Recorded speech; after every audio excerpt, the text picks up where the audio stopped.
নমস্কাৰ, মই মজিদ। বন্ধুসকল, পলকতে চাওক আজি 9টা গুৰুত্বপূৰ্ণ খবৰ। প্ৰথমটো খবৰ, আজিৰ পৰা আৰম্ভ 2025 বৰ্ষৰ মেট্ৰিক পৰীক্ষা। এইবাৰ ৰাজ্যৰ মুঠ 944টা পৰীক্ষা কেন্দ্ৰত অনুষ্ঠিত হ'ব মেট্ৰিক পৰীক্ষা। আৰু এইবাৰ মেট্ৰিক পৰীক্ষাত অৱতীৰ্ণ হ'ব সৰ্বমুঠ 4,29,448 গৰাকী পৰীক্ষাৰ্থী।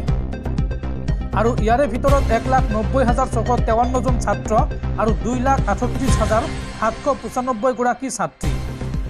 বিগত বৰ্ষতকৈ এইবাৰ 48,142 গৰাকী ছাত্ৰী বৃদ্ধি পাইছে। আৰু বিগত বৰ্ষতকৈ 31টা পৰীক্ষা কেন্দ্ৰ বৃদ্ধি হৈছে ৰাজ্যত। লগতে বিগত বৰ্ষতকৈ 8,720 গৰাকী পৰীক্ষাৰ্থী বৃদ্ধি পাইছে ৰাজ্যত। আৰু মেট্ৰিক পৰীক্ষাত অৱতীৰ্ণ হ'বলগীয়া প্ৰতিগৰাকী পৰীক্ষাৰ্থীলৈ জনাইছোঁ আন্তৰিক শুভেচ্ছা। পৰৱৰ্তী খবৰ, ৰাজ্যৰ পঞ্চায়ত নিৰ্বাচনক লৈ আহি গ'ল নতুন খবৰ। নিৰ্বাচনৰ বাবে সম্পূৰ্ণৰূপে সাজু হৈ আছে চৰকাৰ প্ৰশাসন। আৰু এইবাৰ নতুন পদ্ধতিৰে অনুষ্ঠিত হ'ব পঞ্চায়ত নিৰ্বাচন। ৰাজ্যত মেট্ৰিক আৰু হায়াৰ ছেকেণ্ডাৰী পৰীক্ষা শেষ হোৱাৰ লগে লগেই অনুষ্ঠিত হ'ব পঞ্চায়ত নিৰ্বাচন। এই ঘোষণা মন্ত্ৰী জয়ন্ত মল্ল বৰুৱাৰ। পঞ্চায়ত নিৰ্বাচনক লৈ আহি গ'ল নতুন খবৰ। মেট্ৰিক আৰু হায়াৰ ছেকেণ্ডাৰী পৰীক্ষা শেষ হোৱাৰ লগে লগে ৰাজ্যত অনুষ্ঠিত হ'ব পঞ্চায়ত নিৰ্বাচন। এপ্ৰিল মাহত নিৰ্বাচন অনুষ্ঠিত কৰাৰ বাবে সাজু হৈ আছে চৰকাৰ প্ৰশাসন। আৰু পঞ্চায়ত নিৰ্বাচনৰ বাবে সকলোকে সাজু হোৱাৰ আহ্বান। পঞ্চায়ত নিৰ্বাচনক লৈ সাজু হৈ আছে বিজেপি।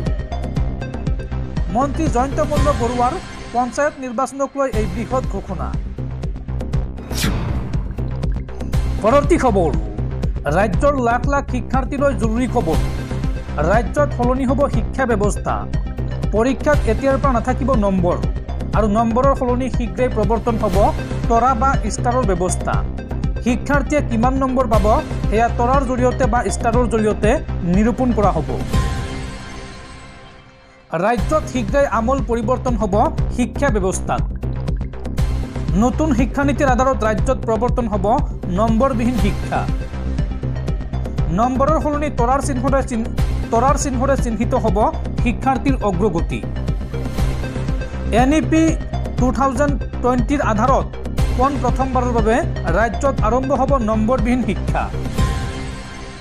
2025-26 শিক্ষাবৰ্ষত প্ৰথম দ্বিতীয় শ্ৰেণীত আৰম্ভ হ'ব এই নতুন ব্যৱস্থা। পৰৱৰ্তী পৰ্যায়ত নম্বৰবিহীন শিক্ষা প্ৰসাৰ হ'ব 8ম শ্ৰেণীলৈকে। ৰাজ্যিক শিক্ষা গৱেষণা আৰু প্ৰশিক্ষণ পৰিষদে লৈছে এই সিদ্ধান্ত। SCERTয়ে এই সন্দৰ্ভত প্ৰস্তুত কৰিছে 8 পৃষ্ঠাৰ ৰিপৰ্ট কাৰ্ড। আৰু সেই অনুসৰি এই ব্যৱস্থাত শিক্ষাৰ্থীৰ বাবে নাথাকিব কোনো নম্বৰৰ ব্যৱস্থা। তাৰ সলনি ষ্টাৰ তথা তৰাৰ জৰিয়তে শিক্ষাৰ্থীৰ স্তৰ নিৰূপণ কৰিব শিক্ষকে।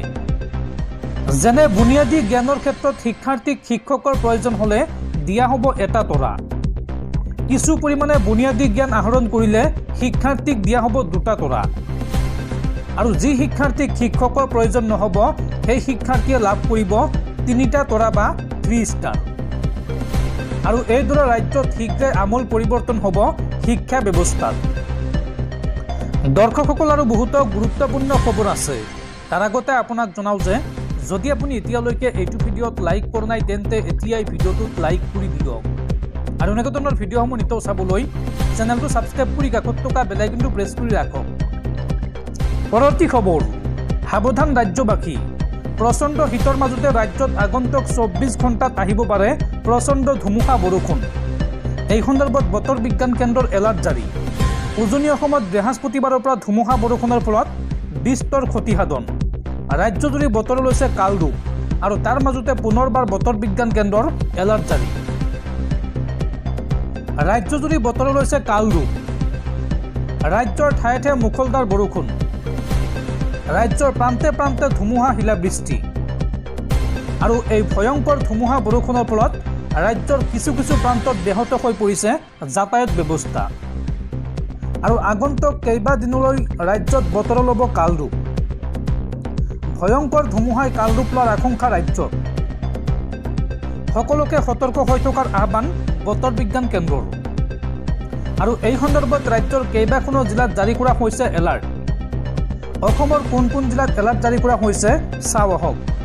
তিনিচুকীয়া, ডিব্ৰুগড়, ধেমাজি, লখিমপুৰ, মাজুলী, শিৱসাগৰ, চৰাইদেউ, যোৰহাট, গোলাঘাট, কাৰ্বি আংলং, নগাঁও, মৰিগাঁও, হোজাই, পশ্চিম কাৰ্বি আংলং আৰু ডিমা হাছাও জিলাত জাৰি কৰা হৈছে এলাৰ্ট। এই জিলাকেইখনত আগন্তুক 24 ঘণ্টাত প্ৰচণ্ড ধুমুহা বৰষুণৰ সম্ভাৱনা আছে। এই কথা জনাইছে বতৰ বিজ্ঞান কেন্দ্ৰই। পৰৱৰ্তী খবৰ, সাংসদ গৌৰৱ গগৈৰ পত্নীক লৈ বিজেপি আৰু মুখ্যমন্ত্ৰী হিমন্ত বিশ্ব শৰ্মাই উত্থাপন কৰা অভিযোগ সন্দৰ্ভত এইবাৰ আইনৰ কাষ চাপিব গৌৰৱ গগৈ। মুখ্যমন্ত্ৰী আৰু বিজেপিয়ে সাংসদগৰাকীৰ লগতে তেওঁৰ পৰিয়ালক অপমান কৰাৰ সকলো সীমা অতিক্ৰম কৰা বুলি ক্ষোভ প্ৰকাশ কৰে সামাজিক মাধ্যমত। আৰু ইয়াৰ বিৰুদ্ধে আইনী ব্যৱস্থা লোৱাৰ হুংকাৰ সাংসদ গৌৰৱ গগৈৰ। পৰৱৰ্তী খবৰ, ৰাজ্যত পুনৰ সংঘটিত হৈছে আন এক ভয়ংকৰ ঘটনা। এইবাৰ এগৰাকী 13 বছৰীয়া কিশোৰক ডিঙি কাটি হত্যা। ছফিউৰ ৰহমান নামৰ এগৰাকী 13 বছৰীয়া যুৱকৰ ডিঙি কাটি হত্যা কৰা হৈছে। 11 ফেব্ৰুৱাৰীৰ পৰা নিৰুদ্দেশ হৈ থকা মানকাছাৰৰ ছাত্ৰ ছফিউৰৰ সৈতে শোকাবহ ঘটনা। ঘটনাস্থলীত উপস্থিত হৈ তদন্ত আৰম্ভ আৰক্ষীৰ। ৰাজ্যত পুনৰ এগৰাকী ছাত্ৰৰ সৈতে সংঘটিত হৈছে ভয়ংকৰ কাণ্ড। ডিঙি কাটি হত্যা এগৰাকী 13 বছৰীয়া কিশোৰক। অসম মেঘালয় সীমান্তৰ পাহাৰত উদ্ধাৰ হৈছে কিশোৰটিৰ মৃতদেহ। আজগৰ আলীৰ 13 বছৰীয়া পুত্ৰ ছফিউৰ ৰহমানক হত্যা। 11 ফেব্ৰুৱাৰীৰ পৰা নিৰুদ্দেশ হৈ আছিল এই ছাত্ৰজন আৰু ঘটনাস্থলীত উপস্থিত হৈ তদন্ত আৰম্ভ আৰক্ষীৰ। কোনে আৰু কি কাৰণত কিশোৰজনক হত্যা কৰিলে সেয়া এতিয়াও ৰহস্যৰ আৱৰ্তত। পৰৱৰ্তী খবৰ, বিশ্ববাসীলৈ ভাল খবৰ।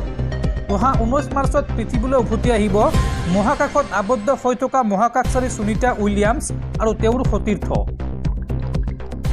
বিগত 8 মাহতকৈ অধিক সময় মহাকাশত বাস কৰাৰ পিছত নাছাৰ মহাকাশচাৰী সুনিতা উইলিয়ামছ আৰু বুছ উইলমৰক পৃথিৱীলৈ ঘূৰাই অনাৰ সকলো পৰিকল্পনা চূড়ান্ত হৈছে। সকলো ঠিকে থাকিলে সুনিতা উইলিয়ামছ আৰু বুছ উইলমৰ অহা 19 মাৰ্চত মহাকাশৰ পৰা পৃথিৱীলৈ ঘূৰি আহিব।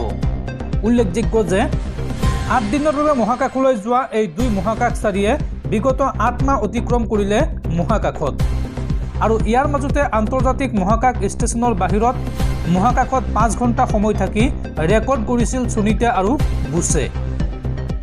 কিছুদিন পূৰ্বে সুনিতাই জনাইছিল যে মহাকাশত ইমান দিন থাকি তেওঁৰ বেয়া লগা নাই। তেওঁলোক তাত বন্দী হৈ আছে বুলি ভবা নাই। তেওঁলোকৰ বাবে খাদ্য পানী সকলো আছে। সেয়াই স্পেচ ষ্টেচনকে নিজৰ ঘৰ যেন লাগিছে তেওঁলোকৰ। মন গ'লে স্পেচ ষ্টেচনৰ বাহিৰলৈ গৈ এপাক ঘূৰিও আহিছে তেওঁলোক। আনহাতে কিছুদিন পূৰ্বে নাছাই জনাইছিল যে 25 মাৰ্চত তেওঁলোকক পৃথিৱীলৈ ঘূৰাই অনা হ'ব। কিন্তু শেহতীয়াকৈ সুনিতাই মহাকাশৰ পৰা জনোৱা তথ্য অনুসৰি 19 মাৰ্চতে তেওঁলোক পৃথিৱীলৈ ঘূৰি আহিব আৰু ইয়াৰ বাবে 12 মাৰ্চত আন্তৰ্জাতিক স্পেচ ষ্টেচনলৈ ক্ৰিউ 10 মহাকাশ যান ড্ৰেগন প্ৰেৰণ কৰিব আৰু তাৰ জৰিয়তে তেওঁলোকে পৃথিৱীলৈ ঘূৰি আহিব। আৰু মহাকাশচাৰী বুছ উইলমৰে সংবাদ সংস্থা CNN-ক এক সাক্ষাৎকাৰত মহাকাশৰ পৰাই কয় যে পৰিকল্পনা হৈছে ক্ৰু 10 অহা 12 মাৰ্চত লঞ্চ হ'ব আৰু আমি 19 মাৰ্চত ঘূৰি আহিম। তেওঁলোক দুজনৰ সৈতে আহিব আন দুগৰাকী মহাকাশচাৰী। তেওঁলোক যোৱা গ্ৰীষ্মকালত মহাকাশলৈ উৰা মাৰিছিল। সুনিতা উইলিয়ামছ আৰু বুছ উইলমৰক পৃথিৱীলৈ ঘূৰাই অনাৰ তাৰিখ প্ৰকাশ পোৱাৰ লগে লগে এতিয়া বিশ্বজুৰি উৎকণ্ঠাৰ সৃষ্টি হৈছে। পৰৱৰ্তী খবৰ, দেশত সলনি হ'ব মুখ্য নিৰ্বাচনী আয়ুক্ত। 17 ফেব্ৰুৱাৰীত দেশে লাভ কৰিব নতুন নিৰ্বাচন আয়ুক্ত। 18 ফেব্ৰুৱাৰীত অন্ত পৰিব বৰ্তমানৰ নিৰ্বাচনী আয়ুক্ত ৰাজীৱ কুমাৰৰ কাৰ্যকাল আৰু 17 ফেব্ৰুৱাৰীত নিৰ্বাচন আয়ুক্ত নিযুক্তিৰ বাবে গুৰুত্বপূৰ্ণ বৈঠক অনুষ্ঠিত হ'ব। প্ৰধানমন্ত্ৰী নৰেন্দ্ৰ মোদী, বিৰোধী দলপতি ৰাহুল গান্ধীৰ উপস্থিতিত হ'ব এই বৈঠক আৰু নিৰ্বাচন আয়ুক্ত নিযুক্তিৰ বাবে আইন মন্ত্ৰালয়ৰ তৎপৰতা। 3খনকৈ সংসদীয় কমিটিৰ বৈঠক অনুষ্ঠিত হ'ব 17 ফেব্ৰুৱাৰীত আৰু উক্ত দিনে চূড়ান্ত হ'ব দেশৰ পৰৱৰ্তী নিৰ্বাচন আয়ুক্ত। পৰৱৰ্তী খবৰ, দেশত বন্ধ হোৱাৰ দিশে আন এটা বেংক। এইবাৰ মুম্বাইৰ নিউ ইণ্ডিয়া কোঅপাৰেটিভ বেংক বন্ধ হোৱাৰ আশংকা। বেংকটোৰ পৰা ধনৰ লেনদেন কৰাত RBIয়ে জাৰি কৰিছে প্ৰতিবন্ধকতা আৰু ৰিজাৰ্ভ বেংক অফ ইণ্ডিয়াৰ নিৰ্দেশৰ পাছতে গ্ৰাহকসকলৰ মাজত হাহাকাৰ পৰিস্থিতি। উল্লেখযোগ্য যে বিগত 13 ফেব্ৰুৱাৰীৰ পৰা বন্ধ হৈ পৰিছে বেংকটোৰ সকলো একাউণ্টৰ লেনদেন।